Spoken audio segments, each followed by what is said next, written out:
right, everyone. Welcome back to another episode of the Well Balanced series.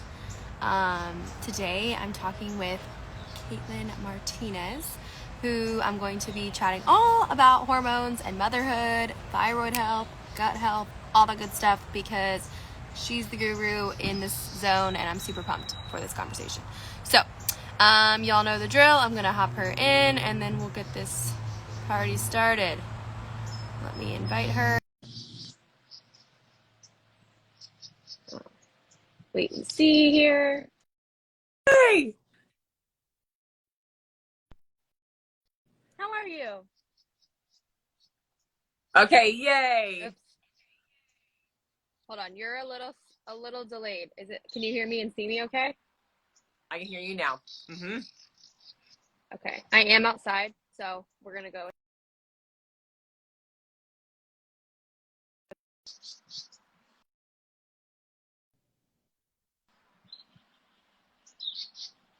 Okay, you're good now. Okay. Now I can see you. Cool. Just in case. You never know with these things. I mean, it's like hit or miss, but we'll go with it. We'll go with it. Well, it's so nice to finally meet you. I know! I love seeing all your stuff. You're so fun and smart and fit, and you're so encouraging. So thanks for having me on. Oh, of course. I appreciate that. Yeah, no, I think you got to keep it fun. And I love that you do that too, because it's just like this stuff it's so easy to get overwhelmed, and it's just like it's so cut and dry sometimes. And I'm like, dude, let's just have some fun with it, and we're human. We're never going to be perfect. And I know that I come from a perfectionist mindset, so it's so hard.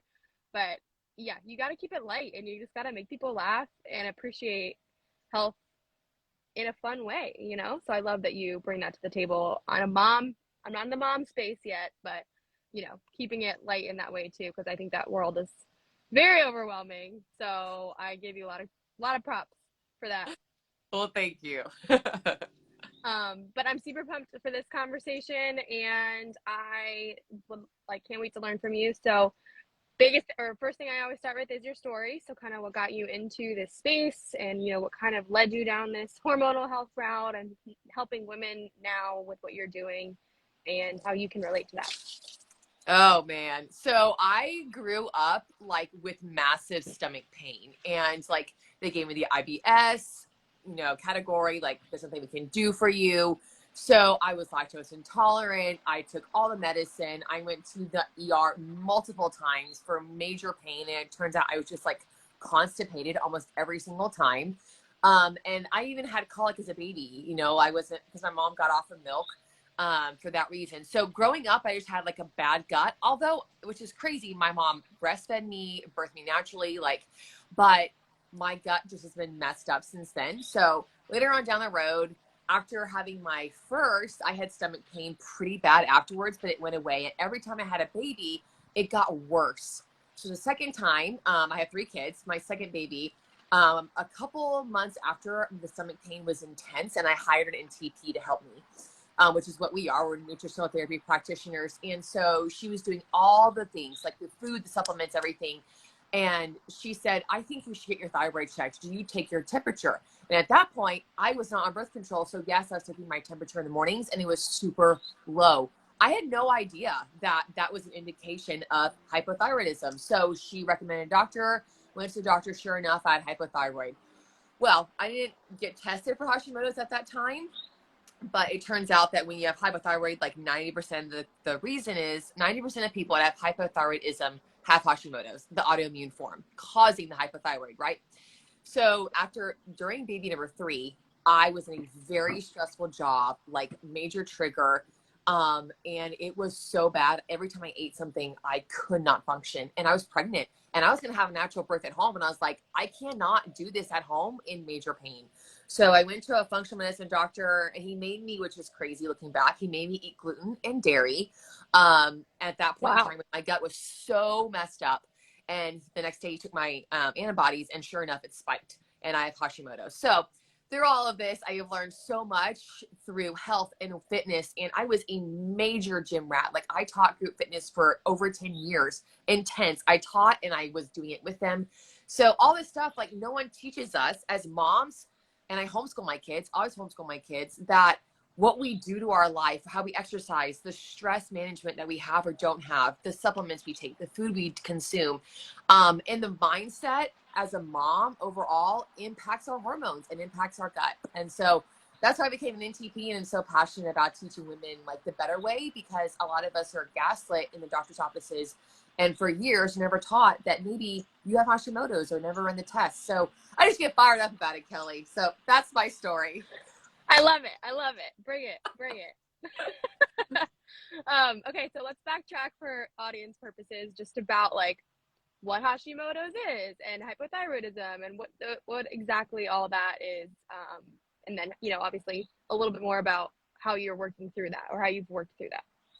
Yes. So hypothyroid is a sluggish thyroid, meaning it's not producing enough thyroid hormones, which we need thyroid hormones. So think of it this way. If you like are struggling to lose weight, you're doing all the right things in dieting, or you're losing a ton of hair, or your anxiety's through the roof, your libido is like down in the toilet. Things like these are major signs that you have a low functioning thyroid. So I recommend you go get a full thyroid panel. And me or Kelly can like send you what that looks like.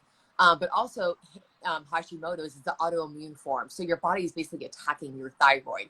It's an immune issue. So just treating your thyroid with medication and not addressing how your body keeps attacking your thyroid is putting a Band-Aid on it and not addressing the immune functions of your body. And why is your body so stressed out that it has an autoimmune condition? So does that answer your question? Yeah, yeah. Do you Okay. feel like most people, so you said like, you know, they go hand in hand and all of that. Do you feel like most people on a regular basis would know that they would have those things if they weren't tracking temperatures and doing that kind of thing? Or is that something that you can kind of self-diagnose or not really? So the clients that I see, I think thyroid issues are so common now and so prevalent and talked about that a lot of women do think that I may have thyroid issues. Now, what I've seen in my clients or people that message me is I go to the doctor and they tell me I'm totally fine because then we run the TSH. They don't run the full Right. panel. Or they say, no, I don't have Hashimoto's. And it's just like, it's just so frustrating. So all that to say, I have put mine in remission. I put it in remission really fast through diet and supplements and lifestyle. And I love to encourage other moms and women to do the same thing. It's possible. But to answer your question, I think that, yes, a lot of women do think they have thyroid issues because it's more talked about than it ever has been before. And with social media, you know what I mean?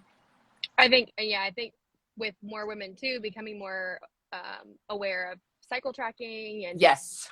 BBT in general, that it's kind of a hand in hand. Like if you're going to have Yeah. super low temperatures, that's usually a go-to. So, Right. and then for audience purposes too, you know, when we're talking low temperatures, we're talking like 96s and, you know, those should be in the 97s, high 98s for ovulation, things like that. So definitely, and, you know, I had a conversation with Nina, who is fertility awareness method expert, and we were talking about temperatures, and, you know, she was like, people get so hung up on maybe like one dip or every Mm, other day or something like that. But she's, you know, if you have an entire month, then it's definitely a consistent thing. So for example, like I know when I either drink more alcohol or I'm not sleeping as well or I'm sick, like there's temperature fluctuation. So this isn't like an everyday stressor kind of situation, just right. more big picture what's going on. And also like you were saying, like other symptoms such as hair loss, you know, things like that.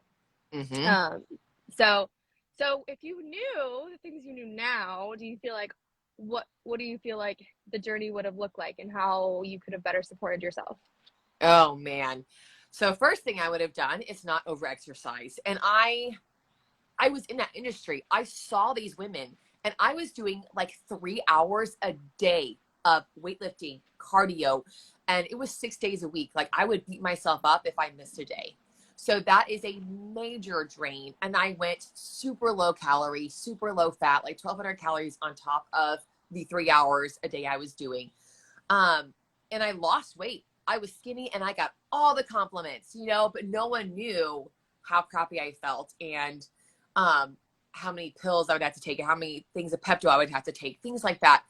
I wouldn't over exercise. I would get off gluten. Like no one really told me. And I say that over and over again. Like if you have thyroid issues, you should not be consuming gluten, period. So I have not done it since I found out I had hypothyroid. Um, and it is such a game changer. So I would not do gluten. I would not over exercise. And I know like every doctor is going to say manage your stress, but I think we as moms, like we are really bad at putting our kids first. And there's different things for women who are not moms. They put other things first and don't realize like, oh, I am like totally burnt out right now because you do so much for other people. And I think women in general feel so guilty about taking time for themselves. Um, and so like take that rest day, take more rest days if you need to, and know that rest day is productive. And nourishing your body with good food. Like every calorie is not equal. Eat animal products that are quality and eat quality fats and quality carbs and balance your blood sugar. I mean, like we talk about this all the time, but it's just all these different foundations that are not told to patients Mm-hmm. when they know they have thyroid issues. You got to take care of yourself or it's going to feel really horrible, you know? Well, I think it's so crazy because everything is so connected, and it's like Yes. the foundational stuff can make, sure, it'll help your thyroid, but it'll also help bowel movements and digestion Mhm. and, libido and all those other things that Yes. we talked about. So it's like, it's tough for people to want to change, but it's just the way that I think being willing to unlearn some things that you have been taught is humbling because, it's not easy to just do that, but you have to Hmm. realize it's not working for you.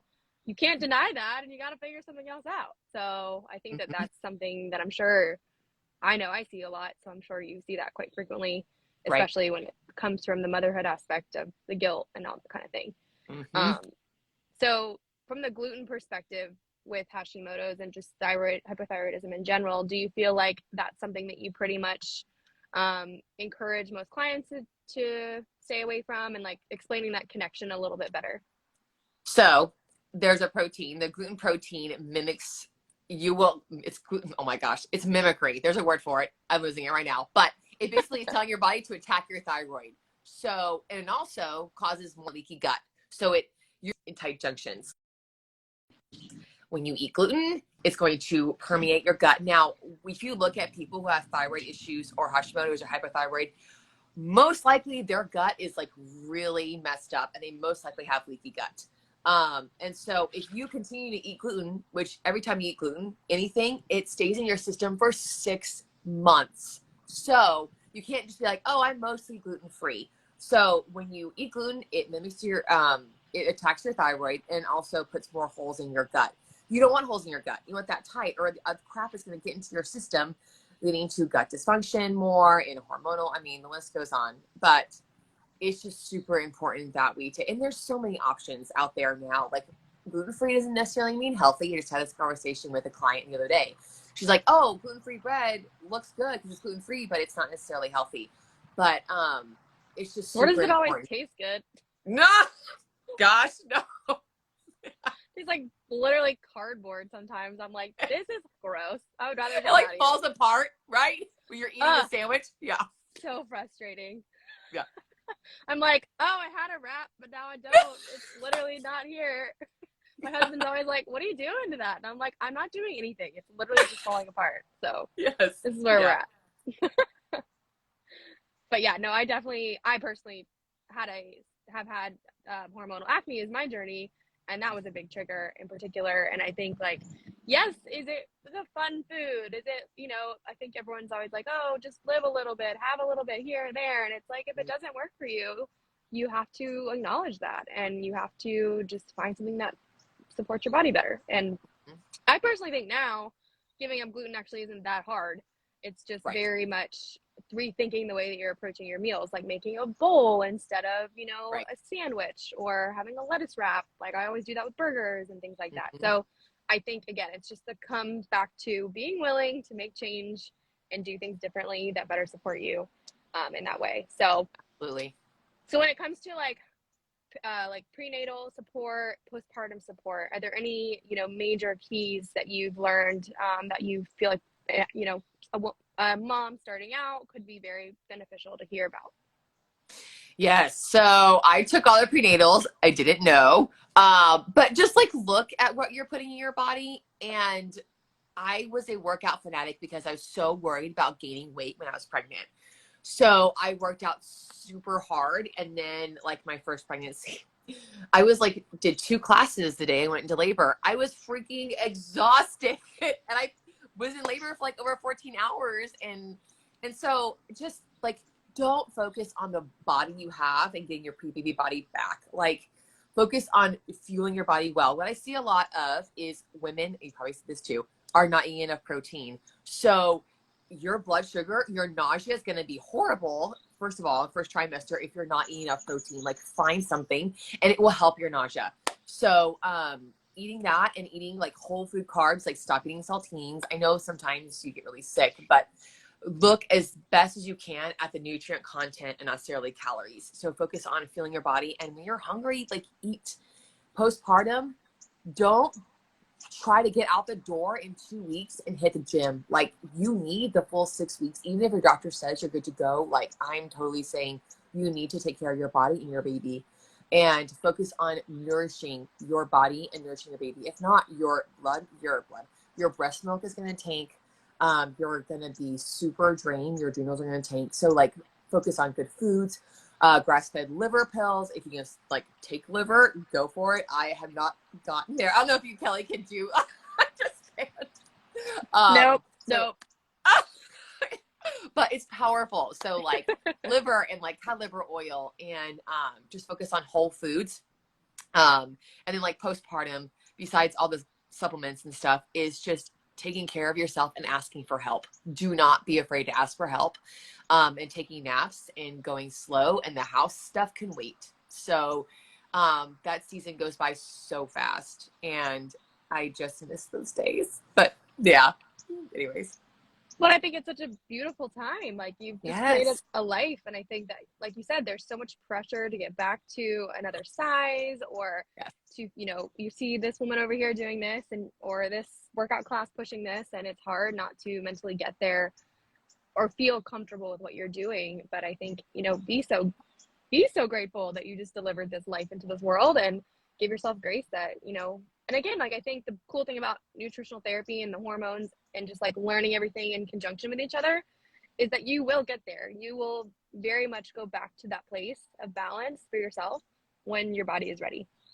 And Mm-hmm. that could take 3 months, that could take 6 months, but you will get there. And I think that, again, and also I think I was listening to a podcast this morning that was just talking about, especially like with pro metabolic, a lot of people dive right in. They tend to gain weight, and it's just a lot of like doing everything at once. It's very black and white. But I think even with postpartum, it's just like taking things very slow and, just honoring your body. But also, if you are at a new weight by the end of that, then that's probably where your body feels safest, and that's okay. Yes. And I feel like that's something that we don't talk about enough, and it's very hard to get through that mental block, but it's so important because I know for me, I've gained weight this year knowing I'm nourishing my body more, but I feel so much better, and I know that what I was doing before didn't make any sense. So it's Mm-hmm. just amazing how the body works and how it's Right. responding to you. Absolutely. Do you feel like you see a lot of that guilt and, body diet culture history a lot with clients that you work with? Not necessarily the clients I work with, but I see it all over in my messages and I see it on social media because we're bombarded with this ideal shape and ideal body, and we have no idea what they're eating, how their hormone health is, how their libido or gut health is. We just go by off of what these women look like, and we strive to look like those women. And when we don't, and we see in the mirror, and we don't realize the filters and the photoshops they do of these, I mean, it's just, it breaks my heart. And I mean, honestly, I don't like actually love the way my body looks right now, but that's okay. Like we're never say, oh, I look perfect, but that's okay. We're not meant to be perfect. Right. So I see it a lot in women. Yes. A lot. Yeah, I know it's sad, and I wish it wasn't like that, but I'm glad it's becoming more of a Yes. topic and we're Yeah, challenging it. We're asking those questions and things like that. So absolutely. that's great. Um, so with regards to like just hormones in general, what are some, we talked about over exercising, nourishing foods, but any specific foods you typically have as like go-tos, and also explaining, the importance of fats and where that comes in, and, balancing macronutrients, that kind of thing. So I am so key. I've seen a big shift. So there are saturated fats that I was told way back then in the diet culture that like those are so bad. Saturated fats are so bad. They boost your like they raise your cholesterol, blah blah blah. Or like eat like I see a lot right now in the well, I have seen in the macro world like only egg whites. And I'm like, oh my gosh, like eat the egg. You are I've losing so many never nutrients. liked egg whites. They just gross me out. They are so tasteless, first of all. And yes, they boost up your protein, but you are losing essential B vitamins and choline and things for your hormones. So don't go like ham, eat a dozen eggs a day, but like get eggs in and eat the red meat. Like I see that a ton. They're like, I don't like red meat. I'm scared of red meat.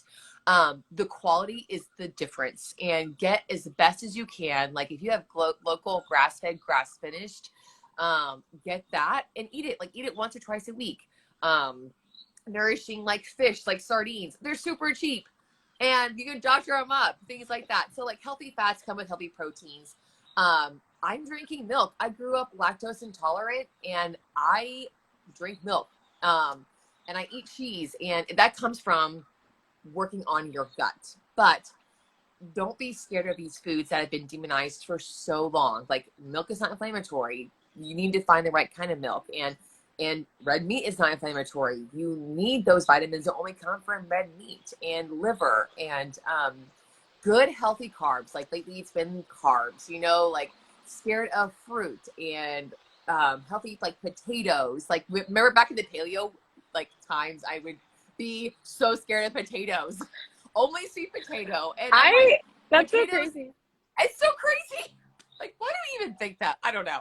But potassium, like all these different minerals that are coming from fruit and easily digestible and refueling. Like my workouts are so much better. My hormones are so much better than they have been because I'm incorporating better nutrient-dense carbs and proteins and fats. Like you need all of them.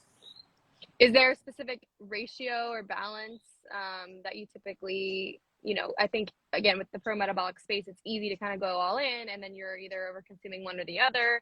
So what's your typical standard guideline if you had one? It's a good question. And I've worked with some clients that I've had to tweak their macros. Like, okay, so once you really work on healing, then you can, in my opinion, start tweaking your macros if you're looking at the weight loss. Okay. So what I've noticed in mine and some clients that are actually working out, if you're lifting and doing cardio, you need more carbs. Carbs are going to give you the fast fuel. They're going to refuel your body. And they're just great energy. So what I've noticed is get your protein in, like 1 gram of protein per lean body mass. If you're overweight, like, so say your goal weight is like 150, get 150 grams of protein a day. And women say, I get enough protein. When they start tracking, it's like, girlfriend, you're Mm-hmm. not. It is a lot. It is a lot.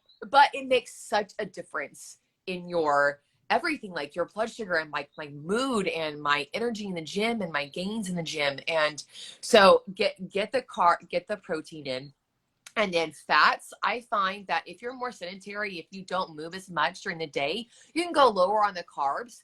But if you're like lifting and very active, you need higher on the carbs, lower on the fat. Now, when I say lower on the fat, I'm not talking like 20% fat, okay? I'm talking like if you're tracking like 65 to 100, like 65 to 100 grams of fat.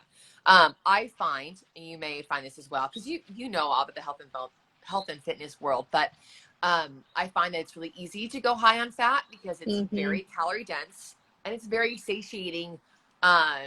And you can go a lot. And so I find that women who are doing like paleo or things like that are eating high fat, high carb, low protein. So get in the protein, higher carbs if you aren't active, and then higher fat, lower carbs if you're just not as active. That's interesting. Yeah, no, I definitely have overdone the fat. I think it's so easy too, because again, you're like coconut oil, Yeah. butter, we got avocado, and then you're like, what? Yeah. So I've been there, but I mean, like, I think it is hard to figure out what works for you because everyone is Right. so different. And I Right. am very active, but I also, I'm going down the pregnancy route of soon, eventually. Mm-hmm. So, I know how successful and impactful those are, but it's Yes. just so hard to gauge sometimes. And then you're like, okay, I'm overwhelmed. So I Yep. think just starting slow and you'll figure out what works best for you, but just Right. don't fear any macronutrient because they are vitally important in all cases. Um, so yeah, that's interesting Absolutely. to see though. So like if like a Mhm. standard serving of fat, what would you say? Like half an avocado per meal with like oil, or like what is like too much? So, for example, I'll give you a personal notification. So, I was starting my workouts, like my mornings, with 3 eggs. 3 eggs. I put some collagen, and I don't count my collagen towards my protein because there's not the amino acid profile. Okay. But so I was doing 3 eggs, and that was like in my mind enough protein. But if you look at the profile, not demonizing eggs again, there is like equal fat and protein. So I am starting to amp up my protein in the mornings, and I'm like doing like whey protein or Greek yogurt with less fat in it. I'm getting ample amounts of fat a day, but that's my go-to is if you look at the profile of things, like for example, grass-fed beef, high protein, but it's got a lot of fat too. So if you're going to do that, like look throughout the day, if you're tracking and gauge how much fat it's super easy to add a ton of avocado oil or butter or coconut oil to any meal. And it gets real, it's satiating, but it just adds up really fast. I'm not saying fear fat. I just want to be clear on that. I'm just saying it adds up and it can cause us to gain weight. And it fills us up to where sometimes we don't want as much protein. You know what I mean? Do you Right. find that at all? Oh yeah. I mean, again, personal Okay. experience for sure. Because I think when I got into this whole world too, I was like, oh, all the fats, and then all the even like adrenal Right. cocktails and the orange juices and the sourdough bread. You know, it just gets Yep. your body's like, what? So I think it just takes time, Yes. and you have to. And again, like I've noticed a healthy weight gain this year as well, but also I do think some of it was particular, like just over quickly trying to get everything in, and I'm trying to figure out now what works best for me um, in Yes. that way. But yeah, I think the Same. fat is just so easy, and it's the one thing that typically everyone needs. So it's like, oh, let's Yes. increase that super high. So Right. um, I love that. Well, your sister actually asked this question, so I want to ask it. But if you had to narrow down to one hormone balancing tip for someone starting out, we talked about a bunch through this whole thing, but if you had to narrow down to one thing, what would you say?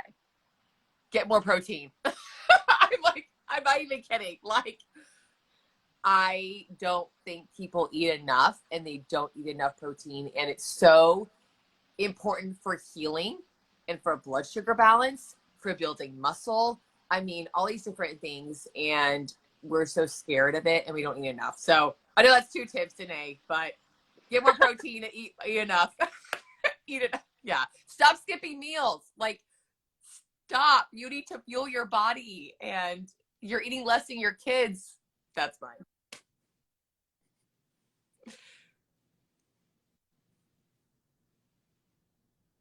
Overwhelming knowing where to start, but these foundations are going to support you whether you are like in the beginning stages of motherhood, postpartum, not having kids, whatever. I think that people tend to forget that they are all encompassing with many stages of our life. So, Mm-hmm. well, this was awesome. And to wrap up, can you just explain where people can find you, how they can work with you, and what you have to offer? So I just take one-on-one clients right now. I just say just. Why do you deflect like that? Anyways, reflecting like anyways.